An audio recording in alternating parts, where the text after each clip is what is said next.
What's going on YouTube? It's Chris here, bringing you guys another fantasy puck video. We have an absolute banger of a video for you guys today, covering the best pick in every round based off of Yahoo ADP from rounds 1 until 11. So these are guys that if you're stuck in a round, we recommend that you take just based off of their ADP. As always, guys, make sure you hit that subscribe button and leave a like. With the season just around the corner, we're going to have so much content for you guys in the next couple weeks. So definitely make sure that you're subscribed to the channel. Let's get right into the video, guys. Starting off with round 1. If you see that you have the 4th overall pick in the draft, you're kind of upset over the fact that you've missed out on the top 3 of McDavid, Matthews, and Draisaitl, but have no fear. Nathan MacKinnon is here. If you end up with pick 4, MacKinnon is an absolute steal.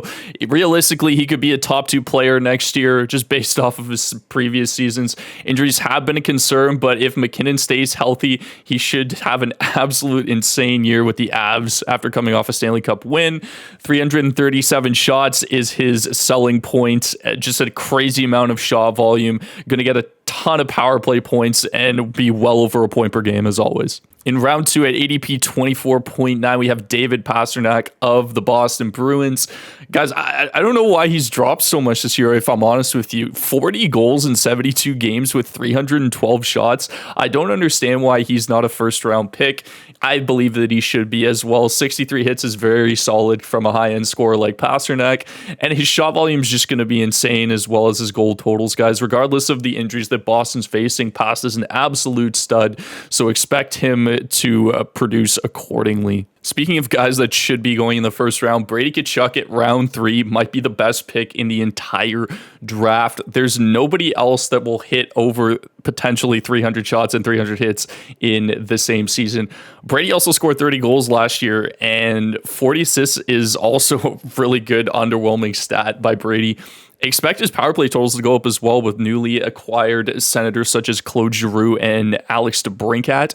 So Brady's in for a big year. Like I said, probably the only guy that will hit over 300 shots and 300 hits this season. Nobody comes close to Brady's value in round 3. Let's slow down a little bit here just because we've been rolling through the first 3 rounds. Some pretty obvious picks, but round 4 gets interesting with Jack Eichel at ADP 42.1. There's definitely some safer picks in this round. So guys like Elias Lindholm stand out to me. But with Jack Eichel, I think that it's time now that he's had that injury problems in his past get out of the way. He only got to play 34 games with Vegas after coming in midseason. He's going to be healthy. He's going to have a full camp. He's going to have a full summer of training done and everything. So I believe that Eichel's poised for a big season. Prior to the last 2 seasons, Eichel's seen shot volume anywhere around 227 to 303 shots in a year playing in Buffalo. So I believe that Eichel could reach that level again. I'm expecting a 40-goal campaign out of him as well. And this projection is very safe, guys. Again, the way that we do projections is based off of the last 3 years. So because of Eichel's injury, this is a very, very low-end projection. So keep that in mind. But I think Eichel is in a great spot to have another fantastic year. I wouldn't be surprised, like I said, if he gets 40 goals, 40 assists, and expect that shot volume to be anywhere around 250 shots as well. In my opinion, there's just nobody else in the 4th round with Eichel's kind of upside. Like I said, Elias Lindholm is there, but a much safer pick for sure. The best player available in round 5 is Philip Forsberg at ADP 57.6. He had a fantastic season last year with 42 goals and 42 assists, totaling 84 points in only 69 games. He did see a pretty big increase in his shooting percentage, so expect his goal totals to come down, but Forsberg should be a 35 goal scorer again this year, with a good shot volume of anywhere over 220 shots. He also hits a lot as well, which is really where his value comes from in round 5. If you get a 35 to 40 goal scorer with over 100 hits and a good shot volume total of over 220 shots, I think that's a great pickup in round 5, and nobody really has that kind of value. Evander Kane is really the only one that comes close because of his shot volume and hit volume, but I think Forsberg's just a safer pick, and he hits that power play point category really well, where Kane only had a total of 4 power play points last year. So I'm unsure if Kane's going to get that power play 1 time, where I know for sure that Forsberg is a lock for power play 1, and playing with 100-point defenseman also helps as well in Roman Josi. So it's Forsberg for me in round 5. Round 6 was a weird one, and it had a lot of goalies in it, actually. Kemper, Jari, Spencer Knight, Jack Campbell, Jeremy Swayman at the end of the round. But I think John Tavares is just a very, very safe pick here. You know what you're getting out of him every year. He's relatively healthy for the most part. I know his production did slow a little bit last year, but he was still close to a point per game. So that's Leafs fans for you, just jumping on guys that seemingly don't produce, even though they do.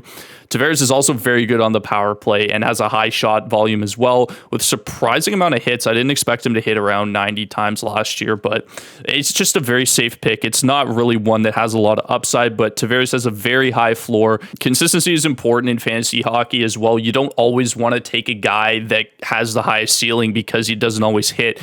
And I think with all the goalies in this round and the situation with goaltending being so volatile a lot of the times, I think Tavares is a very good pick in round 6. Round 7 was a tough one. I won't lie to you. There's a lot of good options here. Mackenzie Weegar, Rasmus Dahlin, Bergeron, Batherson, Pavelski.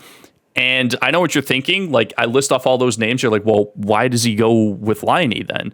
And I'll give you one really good reason why Laine is going to be the best pick in this round. And that reason is Johnny Gaudreau. I think Laine is still one of the better shooters in the league, and you pair him with a guy like Johnny Gaudreau, who's one of the best playmakers in the league, and I want everything to do with Patrick Laine this season. I really don't care who plays center for these guys. I think Gaudreau and Laine, just even on the power play, is going to be an absolute nightmare for teams to face, and he's played less than 60 games over the past 2 seasons, so it's tough to kind of get a read on where his 82-game total is, but a guy that has a history of scoring 30 to 40 goals and putting him with a guy like Johnny Gaudreau, like I said, I want everything to do with Laine this year. I think he could hit well above his ADP this year as well. So I'm on the Laine train in round 7. Round 8 is really not a surprise at all. Jack Hughes, we've talked about him all season. His ceiling is just so incredibly high. He was at a 100-point pace last season. And just to give you guys some options other than Hughes of round 8, because I know we've covered him a lot this year, there was actually quite a bit of good players available in round 8. You've got Noah Dobson, Tim Stützle, Miro Heiskanen, Zach Werenski, Brent Burns are guys that stick out to me. But obviously Hughes has a tremendous amount of upside this year with New Jersey. He could play with Jesper Bratt, who had a fantastic year last year as well. And I think that out of all the names that I listed in this round, Hughes definitely has the biggest upside. He was like I said, scoring at a 100-point pace last season. We talk about him all the time, guys. Like, if to get this guy in round 8 is absolutely ridiculous. He could put up 90 points in his sleep this year, and that will pair well with the guy coming in the next round. We got Dougie Hamilton of the New Jersey Devils as well. ADP 104.5 for round 9. I think this is a really sneaky pick. The only other honorable mention here in round 9, I believe, would be Evan Bouchard, just because he could see power play one time more consistently this year, at least, with the way that he broke out last season. But I really like Dougie Hamilton this year for a couple of reasons. Number one, he had an off year last year, so I don't think as many people are going to be as high on him. He's also played less than 65 games in the past 3 seasons, which is why his projection is so low as well. But 42 points in 55 games last year, 40 points in 47 games the year before. And the thing that makes Dougie the huge steal in round 9 is just his shot volume, guys. Like 170, 180, and then last year 197 shots in 62 games. This guy realistically could get over 230 shots, and that's his 82-game average over his career. So I expect a big shot volume out of Dougie. I expect the power play numbers to go up with Hughes and Bratt. And he hits a bit too. Like 87 hits is a good amount for a defenseman, especially in the 9th round. I'm all over Dougie Hamilton.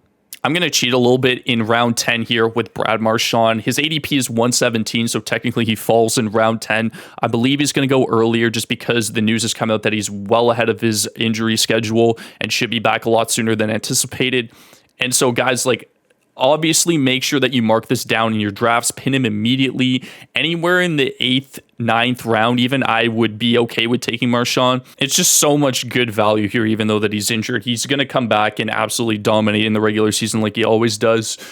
We haven't projected at 50 games, but again, this has to do with the fact that we expected him to be back a lot later. So expect that game total to go up and his numbers to go up as well. Honorable mentions for round 10, we have Thomas Chabot. We've touched on Chabot a lot this season. He has an incredible amount of value, and we're expecting a big year out of him. So if Marchand's already taken to this point, Thomas Chabot is a great option. And you've also got Braden Point and Trevor Zegras hovering around the 10th round as well. So definitely keep your eyes out for those players if Marchand's already gone. In round 11, we got Rupe Hintz, somebody that has just seen a huge improvement in his game over the past couple of years. 43 points in 41 games in 2020, 2021. And then last year, he had 72 points in 80 games with 37 goals. So 213 shots and 82 hits to that stand as well. And you're looking at a guy that could potentially be anywhere in that Tavares range as well. And you're getting him at round 11. I expect him to go a little bit higher, but Rupe should be a great pickup for you guys this year. There were a couple other players that stood out to me in round 11 as well, Jesper Bratt as well as Robert Thomas, but I think Hintz is just a lot more safer of a pick. Bratt had that one season in New Jersey where he went absolutely insane. And then Robert Thomas also had a really good year last year where Hintz has been hovering around a point per game for 2 seasons now. And again, playing with Jason Robertson has just been an absolute blast for Hintz, I'm sure. The Robertson situation is definitely something to keep an eye on, but Hintz should see around his same point totals as last year and a lock for power play one time. So round 11, steal for sure. That's going to do it for this video, guys. Thank you so much for watching. Be sure to leave a comment down below if there's anybody that I missed or anybody that you disagreed with on this list. As always, make sure you hit that subscribe button and leave a like and check out other social platforms as well as our Twitter. I will see you guys in the next video. Hope you guys have a fantastic rest of your day.